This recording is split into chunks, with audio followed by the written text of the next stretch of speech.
Radhe Radhe friends. तो आज का हमारा चैप्टर का नाम है रोटेशनल मोशन। जैसा कि आप देख पा रहे हैं बोर्ड पर, तो इसमें हम पढ़ेंगे बहुत सारी बातें जिसमें आपको बहुत सारी चीज़ें सीखने को मिलेंगी।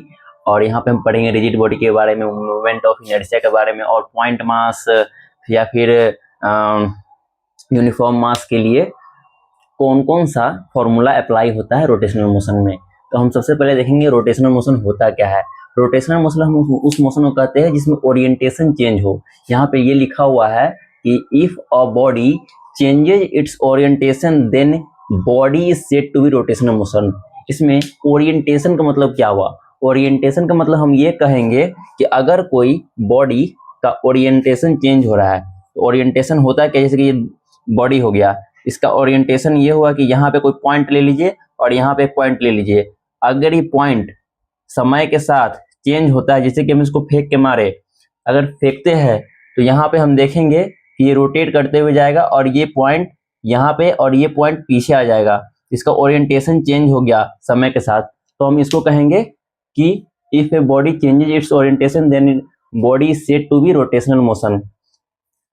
रोटेशनल मोशन कहलाने के लिए ओरिएंटेशन चेंज होना जरूरी होता है।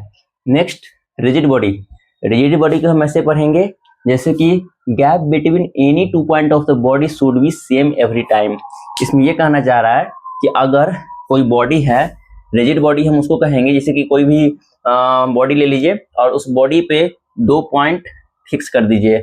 अगर उस समय के साथ उसका डिस्टेंस चेंज नहीं हो रहा है, अगर उसका डिस्टेंस नहीं हो रहा, तो वो अपने आप में एक रिजिड बॉडी कहलाएगा। अगर वो समय के साथ अपना बीच का डिस्टेंस चेंज करता है, जो कि r मान लीजिए उसके बीच का डिस्टेंस है, अगर वो समय, जैसे कि हम इस स्प्रिंग है, ये स्प्रिंग को अगर हम फेंक के मारेंगे तो ये 2 ब्लॉक इसके साथ जो अटैच है उसका ओरिएंटेशन, मतलब कि उसका जो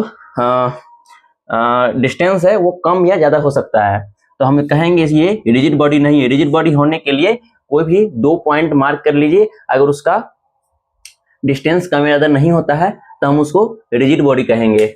नेक्स्ट है हमारा मूवमेंट ऑफ इनर्शिया। इसमें हम क्या देखते हैं, if a particle show motion then it try to always be in motion. जैसे कि हम ये कह सकते हैं, अगर कोई पार्टिकल मोशन कर रहा है, जैसे कि ये पार्टिकल मोशन कर रहा है किसी भी वेलोसिटी से, तो उसको रोकिएगा तो वो चाहेगा अपने आप को वेलोसिटी के साथ ही अभी रखना।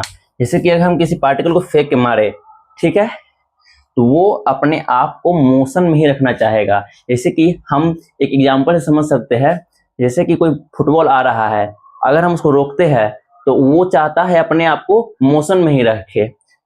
अगर कोई बॉडी रेस्ट में है, अगर रेस्ट में कोई बॉडी रहता है, अगर उसको मारते तो वो चाहता है अपने आप को वहीं पर रखे। इसीलिए उस पर जब मारने पर फोर्स हम लोग को प्रतीत होता है। जैसे कि हाँ, इसको यही कह देंगे, if a particle show motion then it try to always be in motion. जैसे कि वो अपने आप को हमेशा मोशन में रखना चाहेगा, या फिर वो रेस्ट में तो हमेशा वो रेस्ट में रहना चाहेगा। इसी प्रॉपर्टी को मूवमेंट ऑफ इनर्शिया कहते हैं।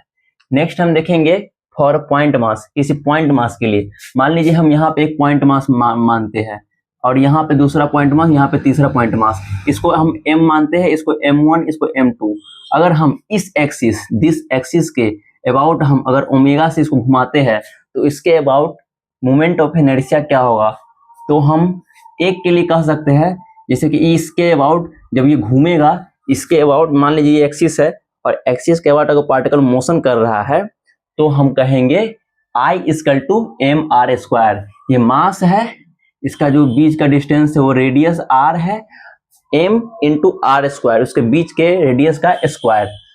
अगर हम ऐसे ही बहुत सारे पार्टिकल के लिए पॉइंट मास, ये कोई यूनिफॉर्म पार्टिकल नहीं, ऑब्जेक्ट नहीं है, ये पॉइंट मास है। पॉइंट मास के लिए हम कहते हैं कि I इक्वल टू सिग्मा, आप जानते होंगे, वही है mr²। सबको ऐड कर दीजिए, जैसे कि पहला का हो जाएगा mr², दूसरा का m1 r1 यहाँ पे दिया हुआ है, ये सॉरी हम यहाँ पे अपना से इंक्लूड कर दिए हैं, कोई बात नहीं। यहाँ पे हम देखेंगे क्या लिखा हुआ है, I इक्वल टू mr²। इस पॉइंट के लिए mr², इस पॉइंट के लिए m1 r1², and second mass, third mass के लिए m2 r2²। ऐसे ही जितना होगा उतना हम ऐड कर देंगे। इसीलिए इसका पॉइंट मास के लिए हम कह सकते हैं I equal to mr², point mass के लिए। जैसे कि हम किसी क्वेश्चन से समझ सकते हैं, कि हम किसी एक्सिस, मान लीजिए एक्सिस है, यहाँ पे एक्स एक्सिस है और ये इस एक्सिस के अराउंड हम किसी भी पार्टिकल को मूव कराते हैं। तो मान लीजिए ये एक्स एक्सिस के इस साइड होता है वो प्लस होता है, तो ये एक्स में यहाँ पे जो होगा वो प्लस होगा, यहाँ पे माइनस होगा। सॉरी, यहाँ पे हम उल्टा लिख दिए थे, 1,0 होगा। तो हम यहाँ पे देखेंगे क्या, इस अगर हम इस एक्सिस के अकॉर्डिंग हम अगर घुमाते हैं किसी पार्टिकल को, ये एक्स एक्सिस हो गया, ये माइनस एक्स एक्सिस हो गया, तो इधर होगा -1,0, ठीक है। तो हम यहाँ देखिए, यहाँ पे सिर्फ डिस्टेंस किया आता है, यानी मैग्नीट्यूड देखा आता है, ना कि इसमें प्लस माइनस इंक्लूड किया आता है। इसमें रेडियस का स्क्वायर होता है, अगर रेडियस को अगर हम माइनस में भी लेते हैं तो आगे जाके ये आपको प्लस ही हो जाएगा। तो देखिए ओमेगा से घुमाते हैं पार्टिकल को, यहाँ पे क्या मिलेगा आपको, I = mr²। वाई एक्सिस के अबाउट घुमा रहे हैं